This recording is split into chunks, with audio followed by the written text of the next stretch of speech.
अभी तक हम देख चुके हैं कि अगर सोशल मीडिया को यूज़ करते हुए या एआई को यूज़ करते हुए हम प्रोडक्ट रिसर्च करते हैं, तो वो किस तरह से कर सकते हैं।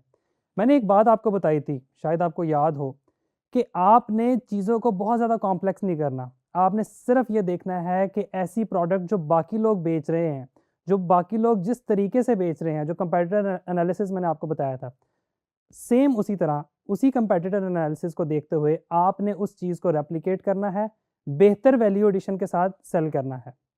अब हम डिस्कस करने जा रहे हैं market place based product research को। पाकिस्तान में सबसे ज़्यादा जो मार्केट प्लेस फेमस है और सबसे ज़्यादा जो यूज़ की जाती है ओवरऑल, वो दराज़ है।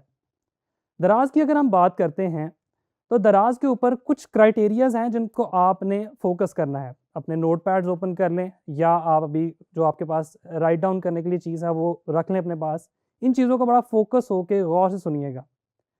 सबसे पहली चीज़ है कि जब आप किसी मार्केट प्लेस पे बेचने के लिए जाएँगे, तो वहाँ पे डायनामिक्स टोटली चेंज हो जाएँगे। वहाँ पे आपने कोशिश करनी है कि ऐसी प्रोडक्ट बेचें, जो कंपैरेटिवली कम प्राइस के साथ हो।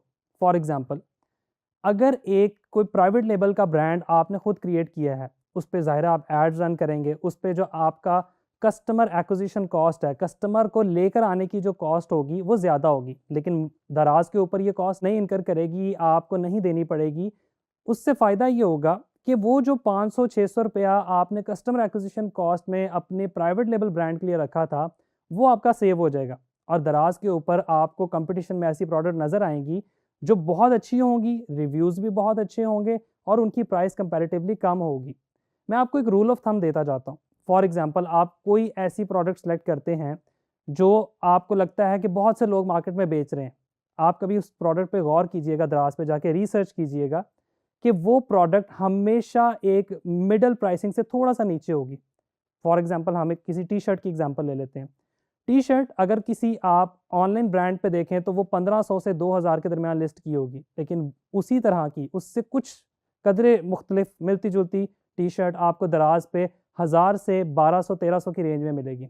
उसकी मेन रीज़न है कस्टमर एक्विज़िशन कॉस्ट। दराज़ पे लोग खुद से आ रहे हैं, दराज़ उनके लिए मार्केटिंग कर रहा है। तो आपने बस ये देखना है कि आपने बहुत सस्ती प्रोडक्ट की तरफ नहीं जाना और बहुत महँगी प्रोडक्ट की तरफ नहीं जाना। महँगी की रीज़न मैंने आपको बता दी। सस्ती की रीज़न ये है कि आपके पास बचेगा ही कुछ नहीं। 400 की प्रोडक्ट आपने बाय की, दराज़ पे लिस्ट कर दी। उसके बाद आपके पास जो मार्जिन है वो बहुत स्क्वीज़ रह जाएगा। आपने उसमें टैक्स भी देना है, आपने उसमें वीएटी भी देना है। वीएटी क्या है आपने परेशान नहीं होना, आगे चल के मैं आपको बताऊँगा। वैल्यू एडेड टैक्स है बेसिकली जो गवर्नमेंट जो है वो डिमांड करती है। वो कस्टमर ने देना है। आपने वो सारी की सारी डिलीवरी चार्जेज़, प्लेटफ़ॉर्म चार्जेज़, जो प्लेटफ़ॉर्म कमीशन चार्ज करता है। देखिए दराज़ कोई दोस्त तो नहीं है हमारा जो फ्री में हमें बेचना देगा। दराज़ एक सर्टेन परसेंटेज चार्ज करता है। प्रोडक्ट अगर 2000 की है तो वो उस पे सर्टेन परसेंटेज चार्ज करेगा जो कि वेरी करती है 3% से लेके 10% के दरमियान तक, डिपेंडिंग ऑन आप किस नीश में, किस कैटेगरी के अंदर प्रोडक्ट सेल करने जा रहे हैं। अब हम थोड़ा-सा स्क्रीन की तरफ चलते हैं और स्क्रीन पे चल के एक लाइव डेमो देखते हैं कि दराज़ पे अगर आप प्रोडक्ट हंट कर रहे हैं तो किन-किन चीज़ों का आपने ख़्याल रखना है और किस तरह से आपने इसको प्रोसेस करना है। दराज़ पर हम आगे, दराज़ का आपके सामने मेन पेज ओपन है। आप थोड़ा-सा स्क्रॉल डाउन करेंगे तो यहाँ पे आपके पास कुछ कैटेगरीज़ नज़र आ रही है। आप कैटेगरी वाइज़ भी अपनी प्रोडक्ट को हंट कर सकते हैं। आपके पास ये जो कैटेगरी शो हो रही होती हैं, ये टॉप कैटेगरीज़ शो हो रही होती हैं उस एरिया के अंदर, उस रीजन के अंदर। उसके बाद आपके पास आप थोड़ा-सा स्क्रॉल अप करेंगे तो फ्लैश सेल नज़र आ रही होती है।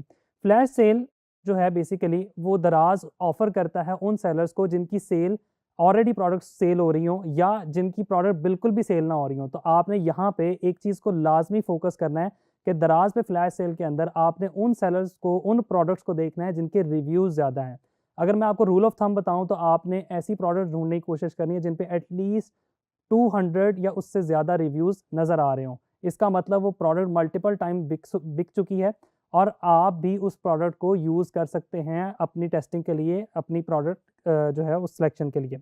अगर मैं फ्लैश सेल पे जाता हूँ और मैं शॉप ऑल प्रोडक्ट पे क्लिक करता हूँ, तो हमें यहाँ पे मल्टीपल प्रोडक्ट्स नज़र आएँगी। लेकिन अगेन यहाँ पे फ्लैश सेल की को देखते हुए आपने फ़ोकस करना है रिव्यूज़ पे कि हमने उस प्रोडक्ट को सिलेक्ट करें जिसके ऊपर रिव्यू ज़्यादा हैं। यहाँ पे आपको मोस्टली प्रोडक्ट्स के रिव्यूज़ नज़र नहीं आ रहे। वापस चलेंगे हम और हम मेन पेज पे अपने वापस आएँगे। यहाँ पे आपके पास कैटेगरीज़ आ रही हैं। आप बाय कैटेगरी एक्सप्लोर कर सकते हैं। उसके नीचे स्क्रॉल डाउन करेंगे तो आपके पास कुछ हॉट सेलिंग प्रोडक्ट्स आ रही हैं। यहाँ पे अब आपको नज़र आएँगे थाउज़ेंड्स में रिव्यूज़, ज़्यादा रिव्यूज़, इवन हंड्रेड्स में भी आपको, जहाँ पे मैं अगर आपको दिखाऊँ, ये देखें। 1228 रिव्यूज़ हैं, इसके 2000 प्लस रिव्यूज़ हैं। तो ये रिव्यूज़ आपने फ़ोकस करना है। अब इसका मतलब क्या है कि यार इस सेलर की ये प्रोडक्ट इस कैटेगरी के अंदर सेल हो रही है। यहाँ पे आपने 2-3 चीज़ें और देखनी है। ये सेलर कितने की ये प्रोडक्ट सेल कर रहा है? फॉर एग्ज़ाम्पल ये सेलर 497 की प्रोडक्ट ये वाली सेल कर रहा है। आपने देखना है इसके डिलीवरी चार्जेस कितने हैं? कस्टमर को अल्टीमेटली कितना पे करना पड़ेगा? इस पे दराज़ को कमीशन कितना देना पड़ेगा? आप सिंपली यहाँ पे चले जाएँ और दराज़ कमीशंस को गूगल कर लें। यहाँ पे आपके पास पूरी लिस्ट आ जाएगी जिसमें दराज़ बता रहा होगा कि आपके जो सेलर कमीशन है वो कितना आपने चार्ज करना है। इसमें एक चीज़ आपको टिप मैं और देता जाऊँ, आप द दराज़ का सबसे पहले सेलर अकाउंट क्रिएट कर लें। वो आगे चल के हम डिटेल में दराज़ को डिस्कस करेंगे, वहाँ पे मैं आपको एक-एक चीज़ क्लैरिटी से एक्सप्लेन कर दूँगा।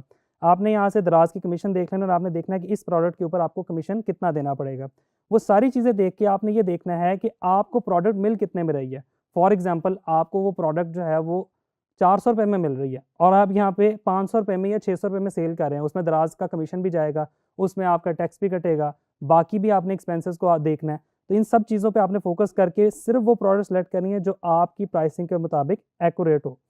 ये सारी चीज़ें देखनी है, उसके बाद आपने इसकी डिस्क्रिप्शन पढ़ लेनी है, रिव्यूज़ पढ़ लेने हैं, रिव्यूज़ पढ़ के आपको यहाँ से आइडिया मिलेगा कि ये लोग क्या क्वालिटी दे रहे हैं, लोग क्या क्वालिटी एक्सपेक्ट कर रहे थे, यहाँ से आपको पता लग रहा है और जिसने नेगेटिव रिव्यू दिया है, उसने नेगेटिव रिव्यू क्यों दिया है? जो नेगेटिव रिव्यूज़ होंगे दराज़ पे वो आपके लिए केस स्टडीज़ होंगी कि भाई इस सेलर ने ये गलतियाँ की हैं, मुझे ये गलतियाँ नहीं करनी। प्रोडक्ट के अंदर ये मसला आ गया, ये मसला मैंने नहीं करना। जो भी वहाँ पे नेगेटिव रिव्यूज़ आ रहे हैं आपने उनको देख लेना है। ये सारी की सारी चीज़ों को इस तरह से आपने देख के एक्सप्लोर करना है। उसके अलावा आपको नज़र आ रहा है फॉर एग्ज़ाम्पल आपके ज़हन में ये आया कि मेरे पास एक सप्लायर अवेलेबल है जो कपड़े बेचता है।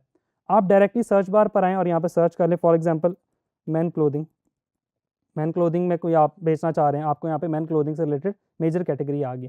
अब मेन क्लोथिंग तो मेजर कैटेगरी है, जैसे मैंने पहले भी आपको बताया था आपने इसको नैरो डाउन करना है, मैक्सिमम नैरो डाउन करना है और फिर आपने देखना है कि आप उसके अंदर फर्दर क्या सेल करेंगे। लेफ्ट साइड पे आपको उसने फर्दर कैटेगरीज़ दे दी कि मेन कैटेगरी के अंदर मेन सॉक्स आप बेच सकते हैं, मेन टी-शर्ट बेच सकते हैं, मेन स्लीव्स बेच सकते हैं, फिर ब्रांड्स आ गए, फिर साइज़ेज़ आ गए, वेरिएशंस, ये सारी चीज़ें आ गई। वेरिएशन ये होता है कि एक प्रोडक्ट जो है उसके मल्टीपल वेरिएंट्स होते हैं। फॉर एग्ज़ाम्पल एक शर्ट है, उसके मल्टीपल कलर्स होंगे, उसके मल्टीपल साइज़ेज़ होंगे।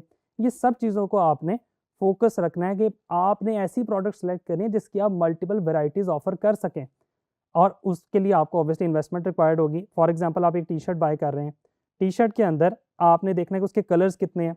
उस कलर स्कीम में आपने हर कलर का एक कुछ ना कुछ स्टॉक मेंटेन करना होगा, उसकी फ़ोटोग्राफ़ी करनी होगी, दराज़ पे लिस्ट करना होगा। तो इन सब चीज़ों को आपने फ़ोकस में रखना है। इसके लिए मोस्टली ये जो चीज़ें मैंने भी आपको बताई ये फ्री हैं। इसमें कुछ आपके पैसे नहीं लग रहे, आपने दराज़ पे जाना है, सिंपल प्रोडक्ट रिसर्च करनी है, प्रोडक्ट हंट कर लेना है। लेकिन इसके लिए कुछ टूल्स भी हैं मार्केट में, मोस्टली पेड है। मैं एक टूल आपको रिकमेंड करता हूँ, उसकी कुछ सर्चेज़ आपकी फ्री हैं, उसके बाद वो पेड है और पेड भी ज़्यादा नहीं है, ₹900 पर मंथ है, उसमें आप 150 प्लस प्रोडक्ट पे रिसर्च कर सकते हैं। उसके अलावा उनके मल्टीपल पैकेजेज़ आप वो देख सकते हैं। वो टूल बेसिकली आपका है सेलर डैश। सेलर डैश को आपने गूगल कर लेना है, आपके पास सेलर डैश की वेबसाइट ओपन हो जाएगी। सेलर डैश को आप अच्छी तरह से एक्सप्लोर करें कि ये क्या है, इनकी प्राइसिंग वगैरह क्या है। मैं आपको प्राइसिंग भी एक नज़र दिखा देता हूँ। ये इनकी प्राइसिंग प्लान्स आ रहे हैं। जो फ्री वाला प्लान है उसमें भी आप कुछ प्रोडक्ट हंट कर सकते हैं, तो आप फ्री वाले प्लान को स्टार्टिंग में यूज़ करें। सिंपली आपने करना ये है कि सेलर डैश पे आपने लॉगिन कर लेना है। लॉगिन करने के बाद ये गेट स्टार्ट फॉर फ्री पे आपने क्लिक करना है, इसको लॉगिन कर लेना है। जब आप लॉगिन कर लेंगे तो आपके पास कुछ इस तरह का इंटरफेस आपके सामने शो होगा। इसके बाद आपने सेलर डैश की एक क्रोम एक्सटेंशन, अगर आप क्रोम यूज़ करें, क्रोम एक्सटेंशन आपने इंस्टॉल कर लेनी है, ये आपके पास आ रही है। आपने यहाँ से इसको इंस्टॉल कर लेना है। सिंपली जब इंस्टॉल हो जाएगी, मेरे पास इंस्टॉल्ड है, तो आपने दराज़ के अपने पेज को रिफ्रेश करना है। वंस आप रिफ्रेश करेंगे तो आपके पास ये देखें नीचे सेलर डैश का प्लगइन लोड होकर आ जाएगा। मैं कोई एक प्रोडक्ट ओपन करता हूँ, फॉर एग्जांपल मैं ये प्रोडक्ट ओपन करता हूँ, 1.7 के सोल्ड, यानी कि 1700 यूनिट इस प्रोडक्ट के सोल्ड हो चुकी हैं। मैं इस प्रोडक्ट पे आता हूँ और मैं सेलर डैश पे इस पे क्लिक करता हूँ। अब आपके पास यहाँ पे मल्टीपल चीज़ें आ रही हैं। आपके पास प्रोडक्ट आ रहा है, मैं प्रोडक्ट पे जाता हूँ, देखिए प्रोडक्ट की सारी डिटेल्स उसने निकाल दी कि लास्ट 7 डेज़ में कितने यूनिट सोल्ड हुए हैं, 30 डेज़ में कितने यूनिट सोल्ड हुए हैं, टोटल सेल्स बता दी, बाकी सारी डिटेल्स आपको गाइड कर दी। इसके बाद आपके पास कीवर्ड्स आ जाते हैं, ठीक है? कीवर्ड्स आपके फ्री प्लान में नहीं आएँगे, उसके लिए आपको पेड प्लान की तरफ जाना पड़ेगा। उसके बाद आपके पास यहाँ पे मार्केट आ जाती है, फिर रैंक फाइंडर आ जाता है, सपोर्ट वगैरह आ जाती है, इन सब चीज़ों को आप एक्सप्लोर कर सकते हैं। मेन चीज़ ये है कि आप हर प्रोडक्ट पे जाके उसकी डिटेल प्राइसिंग, डिटेल जो लिस्टिंग है उसको एक्सप्लोर कर सकते हैं। यहाँ पे आपके पास जो मार्केट है, अगर आपके पास पेड प्लान होगा, फॉर एग्ज़ाम्पल मैं यहाँ पे किसी कैटेगरी को सर्च करता हूँ। मैंने क्लोथिंग की कैटेगरी को सिलेक्ट किया, मेरे पास फॉर एग्जांपल ये फैब्रिक आया, कोई एक फॉर एग्जांपल ये शर्ट्स आ गई, मैं इसको ओपन करता हूँ। अब उसने मुझे वहाँ से भी कैटेगरी से भी ला के दराज के अंदर यहाँ पे शो कर दिया। तो आपके पास मल्टीपल ऑप्शन है इस सॉफ्टवेयर में प्ले करने की। इसके अलावा अगर आप सॉफ्टवेयर के डैशबोर्ड में चले जाएँ तो यहाँ पे भी आप प्रोडक्ट डिस्कवरी यहाँ से कर सकते हैं। यहाँ पे आप मिनिमम मैक्सिमम प्राइस दे सकते हैं, ऑर्डर क्वांटिटीज़ दे सकते हैं। तो ये टूल जो है बेसिकली ओवरऑल आपको बहुत अच्छे से गाइड कर देगा कि आपको किस प्रोडक्ट की तरफ जाना चाहिए। जाते-जाते मैं कुछ टिप्स आपके साथ शेयर करता चलूँ। वो टिप्स ये हैं, आपने देखना है प्राइस कम हो। दराज पे यूजुअली ऑर्डर्स जिनके थाउजेंड्स में है वो प्राइस भी थाउजेंड से कम है। रिव्यूज़ ज़्यादा हों जिन प्रोडक्ट्स के, वो प्रोडक्ट फ्रेजाइल ना हो यानी टूटने वाली प्रोडक्ट्स ना हो। वो जो प्रोडक्ट्स हैं वो सीज़नल ना हो, वो पूरा साल ट्रेंड करें। ठीक है? आपने ये नहीं देखना कि आप सिर्फ जैकेट से लेदर जैकेट से सेल कर रहे हैं और लेदर जैकेट जो है वो तो सिर्फ विंटर की प्रोडक्ट है, बाकी साल आप क्या करेंगे? तो आपने ऐसी प्रोडक्ट की तरफ जाना है जो पूरा साल आप बेच सकें। And the most important thing, आपकी प्रोडक्ट की सोर्सिंग अच्छी होनी चाहिए कि जहाँ से आप प्रोडक्ट सोर्स कर रहे हैं आपको इतनी सस्ती प्रोडक्ट मिले कि इन फ्यूचर जब आप प्रोडक्ट को स्केल करना चाहें या उस पे सेल लगाना चाहें तो आपको उसमें कोई लॉस ना फेस करना पड़े। नेक्स्ट क्लास के अंदर हम डिस्कस करेंगे प्रोडक्ट सोर्सिंग को।